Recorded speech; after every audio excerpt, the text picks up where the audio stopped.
તે બદલ પરિવારને એકવાર તાળીઓથી વધાવો. જેને જેને ભગવાને હાથ આપ્યા હોય, હાથમાં કોઈ બીમારી ન હોય એવા માણસોને તાળી પાડવાની. બીમારી વાળા ના પાડતા. કોઈ પણ ભક્ત સંત કે સાધુ કે તમને હાથ ઊંચા કરવાનું કે તો હાથ ઊંચા કરવા બા.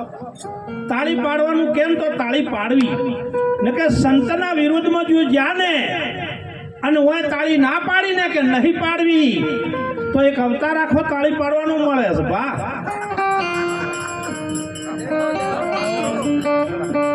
અહીંયા તો એવું ના થાય. આ તો પવિત્ર ભૂમિ છે, વડા ગામ. અને જો સંતોને બેહાણા હતા, હમણાં જો સંતોના એ ભજનમાં આવ્યો હતો અને આપ સૌના દર્શનનો મેં લાભ લીધો. પણ એ મહિમા એ સંતોની ભૂમિકાનો હતો. આ મહિમા એક પુણ્યતિથિનો છે. આગળ વાઘારામ મહારાજે સુંદર એક વાત કરી. તમારે જેની જરૂર છે ને એ બધું અહીંથી આવશે, પણ પેલા આ મહિમા શેનો છે?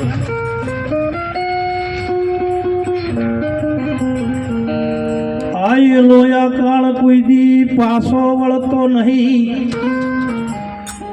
એ આયેલો આ કાળ કોઈ દી પાછો વળતો નહીં.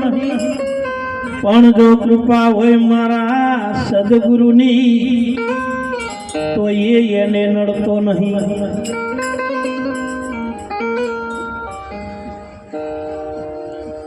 આજે એક વર્ષ થઈ ગયું. અમને અમારે ભક્તરાજ બાબુભાઈ, જયંતિભાઈ સુંદર વાણી બોલ્યા. આપણે એક વાત તમને હું કહી દઉં, તમારે માનવું ન માનવું, વફળવું ના વફળવું એ તમારી મરજી છે. બાકી સ્ટેજ બનાવ્યું છે, સંગીત સાજિંદા જબરદસ્ત છે, સાઉન્ડ પણ ધનાભાઈનું અમારા ગુરુ કૃપા જબરદસ્ત છે. અહીંયાથી અમે રજૂ કરે છે. તમે વફળો કે ન વફળો, જો વફળશો તો બેડો પાર, અને નહીં વફળો તો અમારું પાકું તમારા ખર્ચે થાય છે. એ વાત નથી.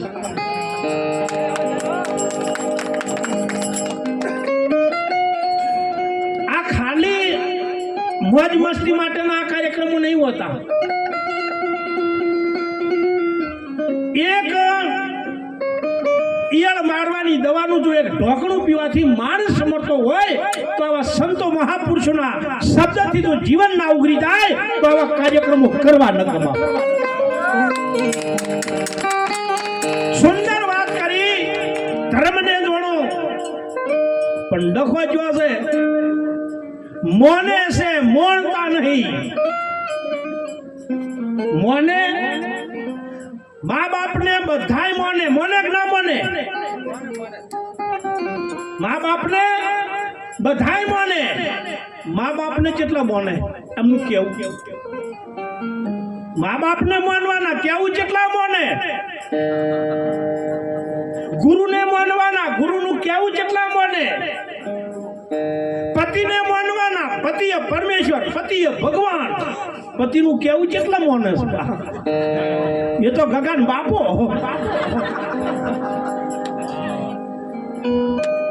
હમણે અહીંયા આયા અમારા મોજીલા સાજિંદા, એ એમનું સાજિંદનો સેટ કરતા હતા. ઘણા એમ થયું છે, એક ગામમાં મને કીધેલું છે, એક ગામમાં મને કીધેલું છે, મને કે આ બધું ઘેર મેળવીને આવતા હોય તો કીધું ઘેર મેળ નહીં એટલે તો મેળવા આવો બા.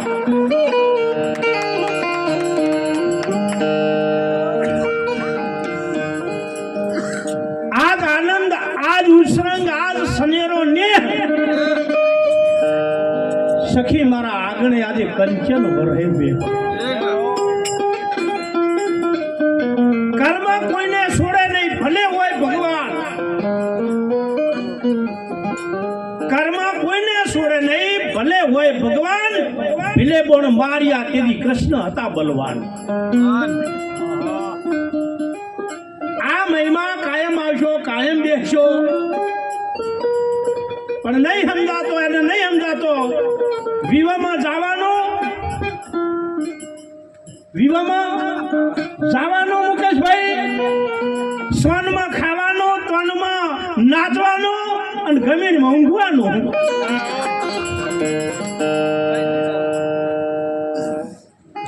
પણ જેને વાજ્યા શબ્દના બોણ એના પ્રેમે વેધણા. આ શાસ્ત્રો ને સંતો એમને ઉજાગરા નથી કરતા. આ દેહની અંદર અરે કોણ રે આવે ને કોણ એ જાય એલી મારી એ કરો ને અંતરથી વિચાર. કોણ આવ્યું ને કોણ જો? આ તો કે દોનો ભાઈ જ્યા दोनों भाई आज वर्षिक नहीं, दोनों भाई से हूँ परीक्षा लेवा नहीं आयो. मौज में रहूं, मौज में जीवू बा. जो दोना भाई ની હાજરી આજ ના હોત તો ભજન ના થાત. પણ તમે જે ઓખોથી જોયા છે ને એ ઘાટ નથી. બાકી दोनों भाई આઈને આઈસે, दोनों भाई જન્મ્યા નહીં અને दोनों भाई મરે નહીં. તો આ કોણ દાજ કોણ આવે? આ દેહની અંદર કર્મનો કરનાર કોણ છે? કોણ કર્મ કરે છે એની ખબર નહીં પડે ને તો ઉધી આ બધા ગોટાળા લેવાના. બધા ભજનમાં આયા છો, એમ ખેમથી બેઠા છો અને સમય પૂરો થશે એટલે હવના ઘેર જશો કે નહીં? તો કે વહીનો રહો. હા, કદાચ કાલ લાડવા બાડવા જમણવાર ફેર કરતો રહો.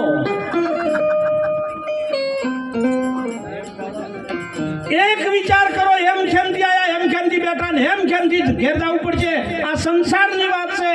એમ આ આપણા બાપનું નથી, આ પરમાત્મા, આ તમારું ભાડાનું મકાન છે. તમે એમ ખેમથી આયા છો, એમ ખેમથી મોજ કરો છો. અસલ ઘેર જવું પડશે, જવું પડશે ને જવું પડશે. પણ જો એડ્રેસ નહીં હોય ને,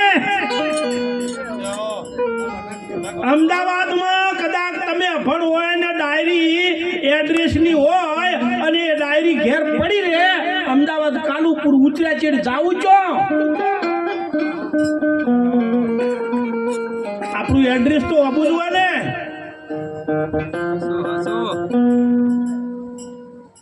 એક બનાસકોઠાની ધરતીને હું વંદન કરું બા, વંદન. શા માટે? કે તમે બધે ફરજ્યું જે બનાસકોઠાની ધરતી ઉપર આવો ને અને જ્યાં ખાટલા પાથરેલા હોય ને એ બીજા તમને નહીં મળે. પાટણમાં કે મહેણામાં, ગાંધીનગરમાં નહીં મળે. બીજી વાત, આ પાઘડી રીને બનાસકોઠામાં જ બાકી જાઓ. થોડે જેટા હરખા